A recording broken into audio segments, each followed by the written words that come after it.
Hi ulit mga besh! Welcome sa part 2 ng ating tulip crochet tutorial. This time, gagawa naman tayo ng dahon ng ating tulip at gagamit tayo dito ng 2mm na crochet hook. Kaya, ano pang hinihintay nyo? Let's start!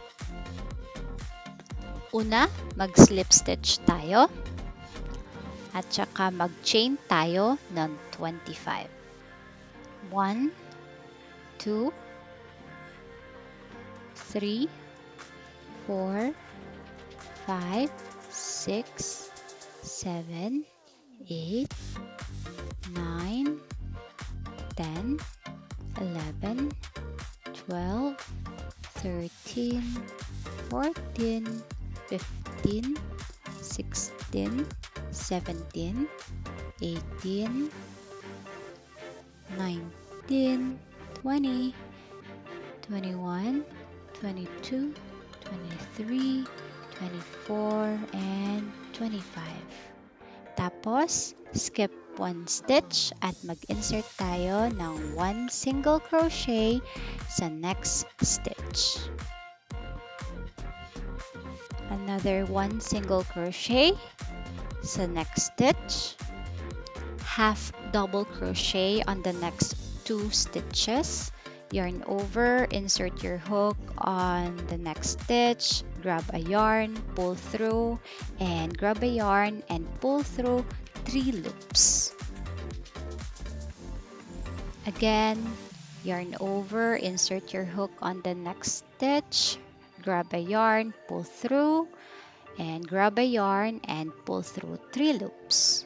Next ay double crochet. So yarn over, insert your hook, grab a yarn and pull through 2 loops, and grab a yarn and pull through 2 loops. Ulitin natin, yarn over, insert your hook on the next stitch, pull through, grab a yarn and pull through 2 loops, and grab a yarn and pull through 2 loops. Next ay treble crochet. So yarn over twice. Insert your hook on the next stitch. Grab a yarn and pull through. Dapat meron na tayong 4 loops sa ating hook. And grab a yarn and pull through 2 loops. Grab a yarn and pull through 2 loops. And grab a yarn and pull through the last 2 loops. Ulitin lang natin, yarn over twice, insert your hook on the next stitch, grab a yarn and pull through, and then grab a yarn and pull through 2 loops, grab a yarn and pull through 2 loops, and grab a yarn and pull through the last 2 loops. Ulit-ulitin natin ang paggawa ng treble crochet hanggang sa makagawa tayo ng 12 na treble crochet.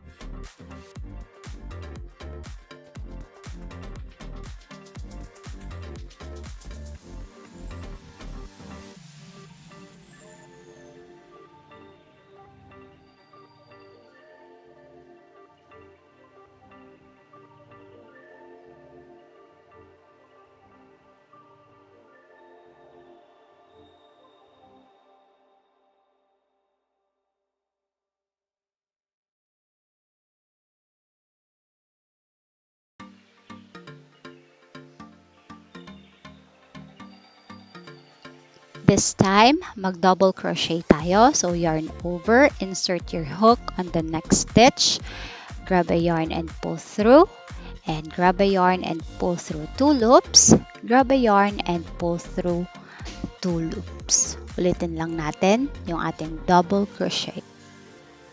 Sunod ay dalawang half double.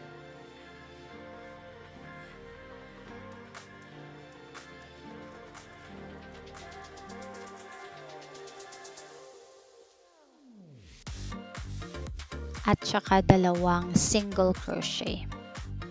One and another one doon sa ating pinakaunang chain kanina.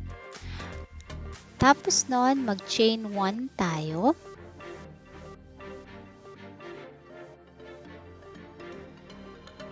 Single crochet naman dun sa kabilang side.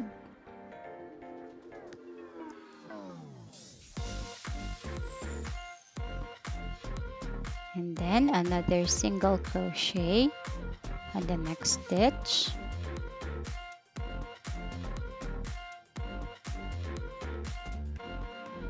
Half double crochet on the next 2 stitches.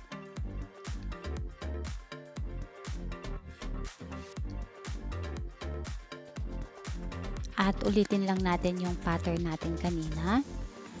Dalawang double crochet on the next 2 stitches.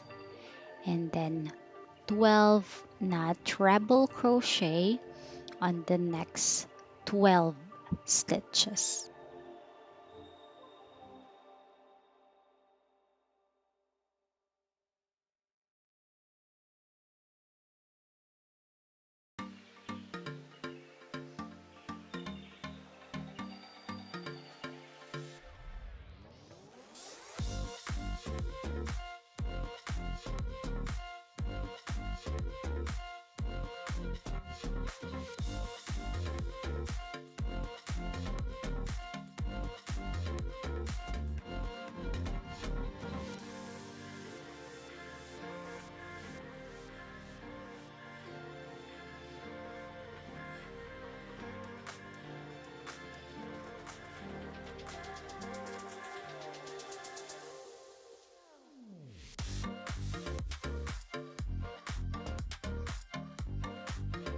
This time, maglagay na naman tayo ng double crochet sa next 2 stitches.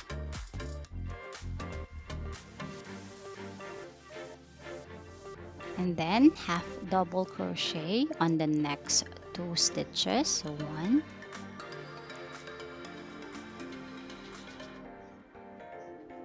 2, at 2 single crochet on the next 2 stitches. 1 and 2. Slip stitch on the same stitch.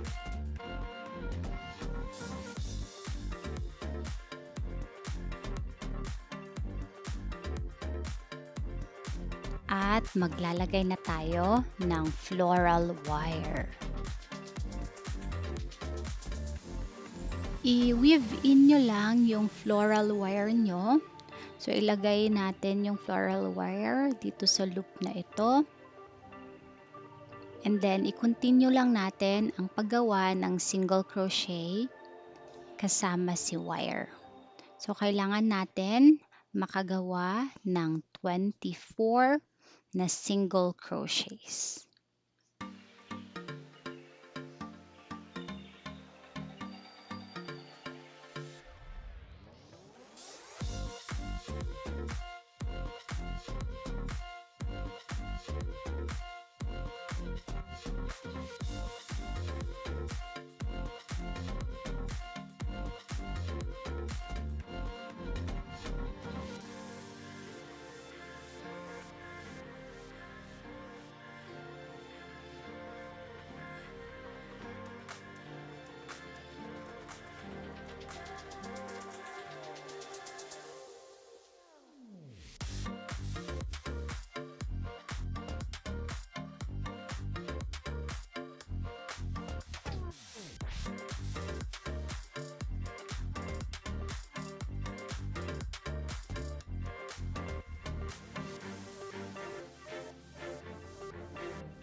Ayan, nagmumuka na siyang dahon. This time naman, gawin natin yung patulis part ng ating dahon. So, mag-half double crochet tayo doon sa last stitch kanina.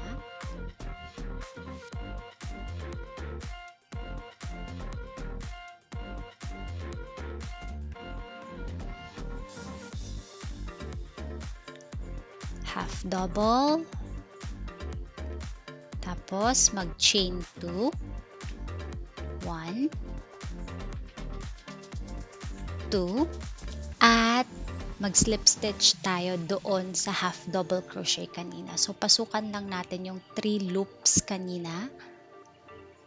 Grab a yarn and pull through at slip stitch natin. Ayan. So, yan na yung patulis part ng ating dahon.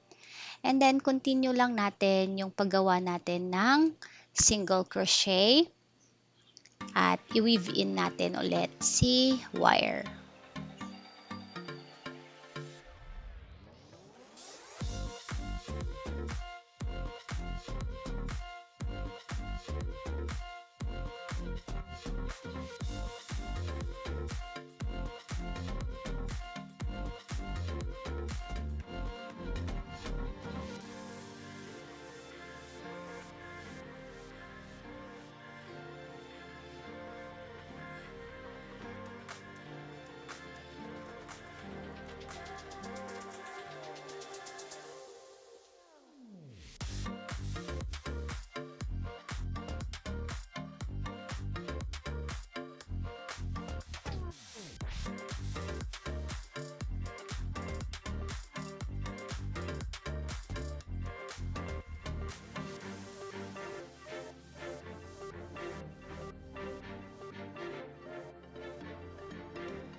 Ayan na, almost tapos na yung ating dahon. Banat-banatin nyo lang yung wire sa shape na gusto ninyo.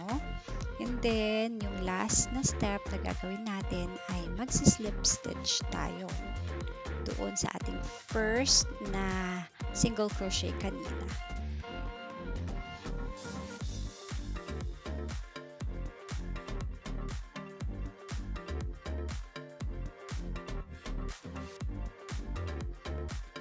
Ayan, tapos hilahin natin yung loop na yan at ipasok natin dyan yung end ng ating floral wire. Saka natin i-lock. And ikot-ikot lang natin yung remaining wire doon sa, yung yarn pala, remaining yarn doon sa ating floral wire. At tapos na ang ating dahon. Thank you for watching and please stay tuned para sa ating part 3 tutorial. Bye!